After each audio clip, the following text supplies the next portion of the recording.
So తమిళనాడులో TMK 57 స్థానాలు, అన్నా టీఎంకే 69 స్థానాలు, టీవీకే 102 స్థానాల్లో సో ఆధిక్యంలో కొనసాగుతున్నారు. సో 28 మంది మంత్రులు, సో ముఖ్యమంత్రితో సహా సో ఆల్మోస్ట్ వెనుకంజ. కానీ ఇప్పుడే ఫైనల్ డిసైడ్ చేయలేకపోయినా సో వెనుకంజ పడేటువంటి పరిస్థితుల వరకు కూడా టీఎంకే వచ్చిందా అంటే సో ఇది $1 మిలియన్ ప్రశ్నగానే మారుతుంది. ఈ ఫస్ట్ రౌండ్లో వెనుకంజ ముందంజ అన్నవి చాలా మైనర్ ఇష్యూస్.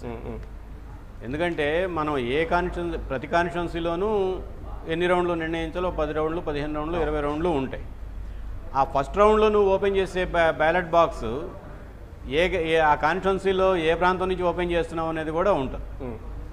సో కాబట్టి first round, second round, up to third round. కానీ ఒక పెద్ద ప్రశ్న వస్తుంది. సాధారణంగా ముఖ్యమంత్రి లేదా ఉప ముఖ్యమంత్రి, మంత్రులు ఈ ప్రాతినిధ్యం వహించేటువంటి నియోజకవర్గాలంటే ఒక బలమైనటువంటి కంచుకోటలు, ఆయా పార్టీలకు ఒక బలమైనటువంటి నియోజకవర్గాలుగా ఉంటాయి. కానీ అక్కడ కూడా వెనుకంజ. అట్లా అనుకోవడానికి అవకాశం ఉంది. కుప్పం ఉంది. చంద్రబాబు నాయుడు గారు గత 30-40 సంవత్సరాల నుంచి ఆయన ప్రాతినిధ్యం వహిస్తూ ఉన్నాడు. మరి ప్రాతినిధ్యం వహిస్తున్నప్పుడు ఫస్ట్, సెకండ్, థర్డ్ రౌండ్లలో, ఈ 20 రౌండ్లలో ఎక్కడ కూడా ఆయన ట్రైలింగ్లో లేడా? రాజశేఖర రెడ్డి గారు కడపలో ట్రైలింగ్లో ఉన్నటువంటి సందర్భాలు లేవా? ఇక్కడ కేసీఆర్ గారు ట్రైలింగ్లో ఉన్నటువంటి సందర్భాలు లేవా?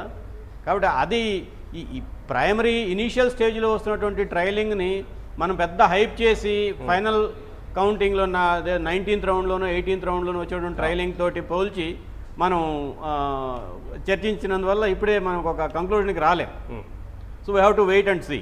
డెఫినెట్గా ఒకటైతే లింగం యాదవ్ గారి దగ్గరికి వెళ్దాం సార్. లింగం యాదవ్ గారు, మీరు కూటమిలో ఉన్నటువంటి పార్టీ, మీరు కూడా కీ రోల్ పోషిస్తున్నటువంటి పార్టీకి సంబంధించిన ముఖ్యమంత్రి సహా 28 మంది మంత్రులు ఇప్పటి వరకు వచ్చినటువంటి ఫలితంలో వెనుకంజలు కనబడుతున్నారు. ఏంటి కాంగ్రెస్ పార్టీ వర్షం?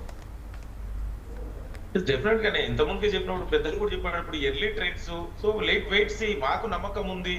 వాళ్ళ తమిళనాడులో కానీ కాంగ్రెస్ డిఎంకే అలయన్సెస్, కేరళలో చాలా స్పష్టంగా ఉంది. మిగతా రాష్ట్రాలలో కూడా లెట్స్ సీ వెయిట్, ఇంకా 1-2 అవర్ పోతే తప్ప మనం దీని మీద ఒక క్లారిటీకి రాలేము. ఎందుకంటే ఈ ఎర్లీ ట్రెండ్స్ నే చూసి మీరు చూశారు గత ఎలక్షన్ లో కూడా, చాలా ఎలక్షన్స్ లో కూడా ఎర్లీ ట్రెండ్స్ ఒకవైపు వచ్చి చివరికి ఏం జరిగింది అనేది చాలా రాష్ట్రాలలో ఫలితాలు మనం చూసాం. ఈవీఎం లో ఎట్లా జరిగింది. సో అందుకే లెట్స్ వెయిట్. మాకైతే సంపూర్ణ విశ్వాసం ఉంది. ఏదేమైనా ఓవరాల్ గా చూస్తే ఇది నరేంద్ర మోడీకి, బీజేపీకి వ్యతిరేకంగా ఫలితాలుగా మనం అర్థం చేసుకోవచ్చు. ఇవాళ మీరు అంటున్నటువంటి టీవీకే కూడా నరేంద్ర మోడీ, బీజేపీ అలయన్స్ పెట్టుకోవడానికి చాలా ప్రయత్నం చేసిరు. మరి అక్కడ ఇవాళ టీవీకేకు ఓట్లు వేసిరంటే బీజేపీకి వ్యతిరేకంగానే కదా. కానీ వారు పొత్తులో లేరు కదా, వారు ఎన్డీఏలో భాగస్వామ్య పక్షం కాదు కదా. లింగం యాదవ్ గారు ప్రయత్నాలు చేసినప్పటికీ వాళ్ళు ఎన్డీఏలో భాగస్వామ్య పార్టీ కాదు. ఒంటరిగా పోటీ చేసింది కొత్త ముఖాలు లేదా మరి కీలకమైనటువంటి నేతలకు మాత్రమే టికెట్లు ఇచ్చినటువంటి వైనం కదా. హలో, ఎస్ లింగం యాదవ్ గారు, టీవీకే నా ప్రశ్న ఏంటంటే టీవీకే పార్టీ ఒంటరిగా పోటీ చేసింది. మీరన్నట్లుగా ఎన్డీఏతో ఒకసారి లేదా ఎన్డీఏ కూటమిలో చేరాలి అనేటువంటి ఆలోచన చేసిన కార్యరూపం దాల్చలేదు కదా. నేను అదే చెప్తున్నా. దానికి అంటే బీజేపీకి, ఎన్డీఏ అలయన్స్ కు వ్యతిరేకంగానే కదా ఇవాళ టీవీకేకు ఓట్లు వేసిరంటే. ఏదేమైనా ఇంకా చూద్దాం మనం ఓవరాల్ గా.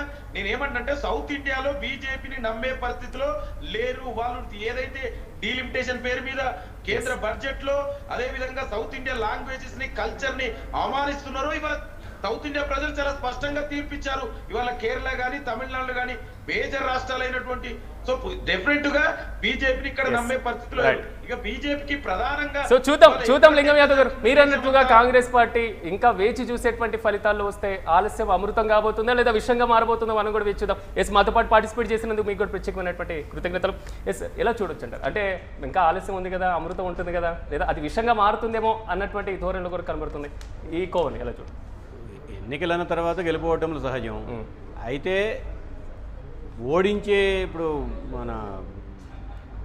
ఓడించే పార్టీ లేదంటే శక్తి ఇప్పుడు దాకా అధికారంలో ఉన్నటువంటి వాళ్ళని ఏ మేరకి కదిలించగలుగుతుంది అనేది ఇట్స్ కాన్స్టాంట్ చర్నింగ్. ఓకే, ఆ కాన్స్టాంట్ చర్నింగ్ బిగిన్ అయ్యింది. ఆ చర్నింగ్ బిగిన్ అయ్యి అది పొంగాలి, వేడి బాగా రావాలా, పొంగాలా, నొరగ రావాలి, అప్పుడు కదా తర్వాత సంగతి మనకు అర్థమయ్యేది.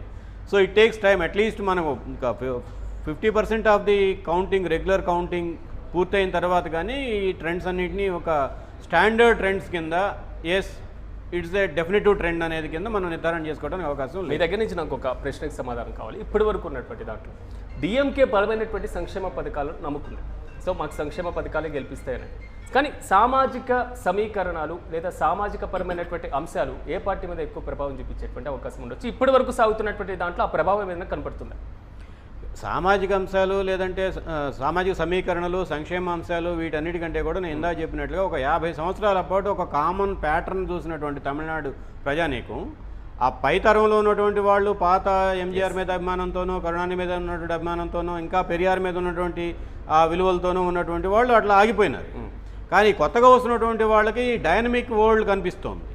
ఈ డైనమిక్ వరల్డ్లో ఉదాహరణగా హైదరాబాద్లో ఉన్నటువంటి హైటెక్ సిటీలో ఉన్న కుర్రాడికి, తమిళనాడులో ఉన్నటువంటి చెన్నైలో ఉన్నటువంటి హైటెక్ సిటీలో ఉన్న కుర్రాడికి యాస్పిరేషన్స్లో ఉండే తేడా చూడండి. బెంగళూరులో ఉన్న హైటెక్ సిటీలో ఉన్న కుర్రాడికి ఉండే యాస్పిరేషన్స్లో ఉన్న తేడా. ఆ యాస్పిరేషన్స్ మనం మిస్ అవుతున్నామేమో, ఈ పాత్యంతకాయ పాత్రల్లో నుంచి మనం బయటకు వస్తే తప్ప కొత్త రుచులు ఆస్వాదించలేమేమో అనే ఒక వాతావరణం కలగటం సహజం. 50 ఏళ్ళు, 40 ఏళ్ళు, 70 ఏళ్ళు గడిచిన తర్వాత మన బెంగాల్లో కూడా అదే కనిపించింది కదా. 35 ఏళ్ల పాటు ఒక కన్సిస్టెంట్గా కొన్ని విధానాలకు కట్టుబడి ఉన్నటువంటి వామపక్ష సంఘటన 2011లో ఓడిపోయింది. ఒక కొత్తదనాన్ని ఆశించారు జనం. ఆ కొత్తదనాన్ని ఏ మేరకు వాళ్ళు సాధించగలిగారు అనేది అక్కడ ఉన్నటువంటి. కానీ విజయ్ మీద ఇప్పటి వరకు వస్తున్నటువంటి దాంట్లో 106 స్థానాల్లో లీడింగ్లో కొనసాగుతుంది. సో కేసుల పరంపర మీరు చూసుకుంటే వ్యక్తిగత జీవితం మీద కేసులు, సాధారణమైనటువంటి కేసులు లేదా సభలకు సంబంధించినటువంటి కేసులు. సో ఈ ఎఫెక్ట్ ఎలా ఉండబోతుంది? ఒకసారి మీ దగ్గర నుంచి నేను సమాధానం తీసుకునే ముందు మా ప్రతినిధి కిరణ్ దగ్గరకు ఒకసారి వెళ్దాం. కిరణ్, ఏంటి పరిస్థితి? 5 రాష్ట్రాల్లో మాత్రం ఇప్పటి వరకు సాగుతున్నటువంటి తీరుతెన్నులు చూస్తే ఎవరు ముందంజలో కొనసాగుతున్నారు, ఎవరు వెనుకబడి ఉన్నటువంటి పరిస్థితి? పూర్తి అప్డేట్స్ అండి. వెస్ట్ బెంగాల్ ఫలితాలు మనం గమనించినప్పుడు స్పష్టంగా బీజేపీ ముందుకెళ్తుందని స్పష్టంగా కనిపిస్తుంది. దాదాపు 140 స్థానాల్లో బీజేపీ ముందంజలో ఉంది. దాదాపు 3 సార్లు మమత గత 15 ఏళ్లుగా ముఖ్యమంత్రి పదవిలో ఉన్నారు. గతంలో ఏదైతే కమ్యూనిస్టుల కోటను కూర్చి అధికారంలోకి వచ్చిన మమతకు 15 ఏళ్ల తర్వాత బీజేపీ అడ్డుకట్ట వేసిందని స్పష్టంగా చెప్పొచ్చు. ఇక్కడ ప్రధానంగా ఈ ఎన్నికల్లో ప్రభుత్వ వ్యతిరేకతతో పాటు టీఎంసీ చేసిన దాడులు కావచ్చు, టీఎంసీ పాలన కావచ్చు, ఈ అన్ని అంశాలపైన కూడా బీజేపీ నిరంతరం పోరాడింది. ఏదైతే మమత శిష్యుడిగా ఉన్న సువేందును బీజేపీలో తీసుకొని వచ్చారు, బీజేపీ ప్రతిపక్ష నేతగా ఉన్నారు. ఈ ఎన్నికల్లో మోడీ, అమిత్ షా వర్సెస్ దీదీగా ఎన్నికల పోరాటం జరిగింది. అయితే ఈ ఎన్నికల సంగ్రామంలో ఇప్పటికి కూడా మనకు అందుతున్న సమాచారం ప్రకారం బీజేపీ ముందంజలో ఉంది. మరోపక్క కేరళలో వెళ్తే మనకు స్పష్టంగా కమ్యూనిస్టులు ఓడిపోయే పరిస్థితి ఉంది. ఇక్కడ ఎల్డీఎఫ్ కూటమి ఈ ఓటమి ఎదురవుతుందని మనకు స్పష్టంగా సాధారణ మెజార్టీ మార్క్ కూడా ఇప్పటికే యూడీఎఫ్ కాంగ్రెస్ కూటమి దాటింది. ఏదైతే సుదీర్ఘకాలం దాదాపు 10 సంవత్సరాలు ఇక్కడ విజయన్ అధికారంలో ఉన్నారు.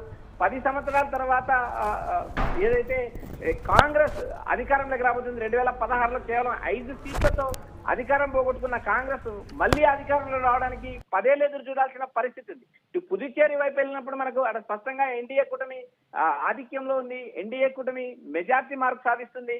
మరోవైపు అస్సాం వెళ్ళినప్పుడు అస్సాంలో బీజేపీ స్పష్టమైన మెజార్టీతో లీడ్ లో కొనసాగుతుంది. కాంగ్రెస్ కూటమి కట్టినప్పటికీ కూడా అది చివరి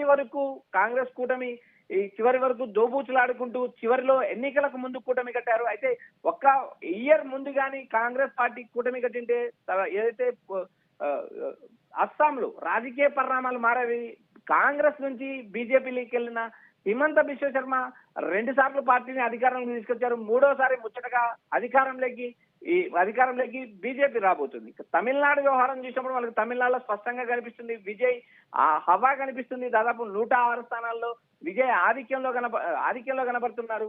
మొత్తం 5 రాష్ట్రాల్లో మనం చూసినప్పుడు ఇటు బెంగాల్లో బీజేపీ, అస్సాంలో బీజేపీ, పుదుచ్చేరిలో ఎన్డీఏ కూటమి, తమిళనాడులో విజయ్, కేరళలో కాంగ్రెస్ కూటమి అధికారంలోకి రాబోతుందని ఇప్పటికి అందుతున్న మనకు అంచనాలు చెప్తున్నాయి. అయితే ఇవి చూడాలి, ఇవి 3 లేదా 4 రౌండ్లు మాత్రమే కౌంటింగ్ అయిన పరిస్థితి ఉంది. ఎందుకంటే దాదాపు 17-18 రౌండ్లు కౌంటింగ్ ఉంటుంది కాబట్టి ఇప్పుడు ఈ ఫలితాలే కంటిన్యూ అవుతాయని చెప్పలేని పరిస్థితి. అయితే ఇక్కడ తమిళనాడులో సర్ప్రైజింగ్ ఏంటంటే విజయ్ పార్టీ దూసుకెళ్తుంది. 2వ స్థానంలో కూడా ఏఐడిఎంకే స్థానాలు పెరుగుతూ వస్తున్నాయి.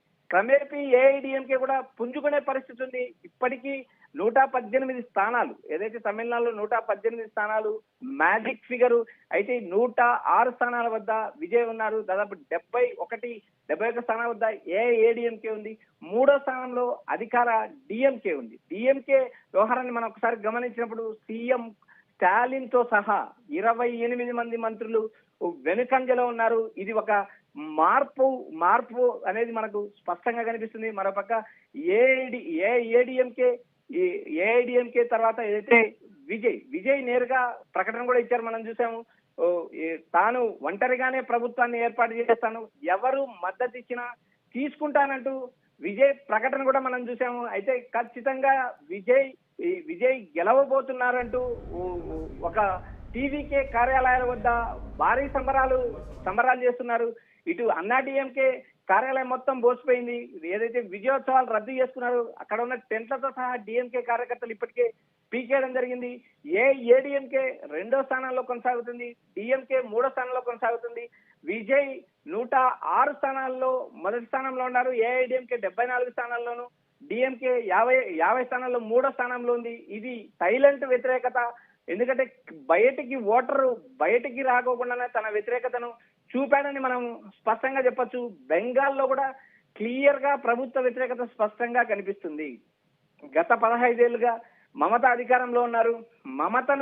మమత అధికారాన్ని అధికార పీఠాన్ని దించడానికి బీజేపీ చేసిన ప్రయత్నాలు సక్సెస్ అయ్యారు అనే విధంగా స్పష్టంగా కనిపించిన పరిస్థితి. ఎందుకంటే బెంగాల్లో గత 15 ఏళ్లుగా 2011లో అధికారంలోకి వచ్చిన మమత 2026 ఎన్నికల్లో ఓటమి వైపు దిశగా ప్రయాణం చేస్తుంది.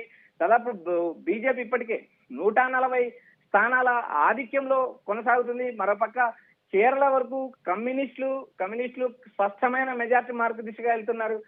పుదుచ్చేరిలో ఎన్డీఏ కూటమి ముందుకెళ్తుంది. ఇటు అస్సాంలో బీజేపీ మూడోసారి అధికారంలోకి రాబోతుంది. తమిళనాడు ఎన్నికలను మనం మరోసారి గమనిస్తే టీవీకే 106 స్థానాల్లోనూ, ఏఐఏడిఎంకే క్రమేపీ తన స్థానాలు పెంచుకున్న పరిస్థితి కనపడుతుంది. 74 స్థానాల్లో కొన్ని రాష్ట్రాల్లో అంటే ఎన్నికలు జరిగినటువంటి రాష్ట్రాల్లో ఊహకందని ఫలితాలు అయితే వెలువడుతూ ఉన్నటువంటి సిచ్యువేషన్ ఉంది. అసోంలో యాజ్ యూజువల్గా వచ్చింది, కేరళలో కూడా ఏదైతే ఎగ్జిట్ పోల్స్ చెప్పాయో అదేవిధంగా వచ్చినటువంటి పరిస్థితి. పశ్చిమ బెంగాల్ ఇటు తమిళనాడు మాత్రమే కొంచెం అనుకున్నటువంటి ఈక్వేషన్స్ని అయితే దాటినటువంటి పరిస్థితి ఉంది. చూద్దాం ఏ విధంగా ఉండబోతున్నాయి ఏంటి అనేది. ఇక కేరళ సంగతి చూస్తే అక్కడ యూడిఎఫ్ 88 స్థానాలు, ఎల్డిఎఫ్ 49 స్థానాల్లో లీడ్లో ఉన్నటువంటి పరిస్థితి. భారతీయ జనతా పార్టీ 3 స్థానాలలో లీడ్లో ఉన్నటువంటి సిచ్యువేషన్ కూడా మనం చూస్తున్నాం. కేరళలో పనిచేసినటువంటి కీ ఫ్యాక్టర్స్ ఏంటి అనేది ఒక చర్చ కూడా జరుగుతోంది. కాంగ్రెస్ పార్టీ దీనికి సంబంధించి అక్కడ గ్రౌండ్ వర్క్ బాగా చేసిందని అంటున్నారు, లేకపోతే విజయన్ మీద ఉన్నటువంటి వ్యతిరేకత అని చెప్తూ ఉన్నారు. విజయన్ దీన్ని ముందే గ్రహించి తన అఫీషియల్ ట్విట్టర్ ఖాతాలో సీఎం అనేటువంటి దాన్ని తొలగించి ఆయన పెట్టుకున్నటువంటి పాలిట్ బ్యూరో మెంబర్ అని విజయన్ ఎప్పుడైతే పెట్టుకున్నారో, అంటే నిన్న జరిగినటువంటి పరిణామం అది. సో ఇమ్మీడియట్గా కూడా అందరికీ ఒక అంచనాకు వచ్చేశారు.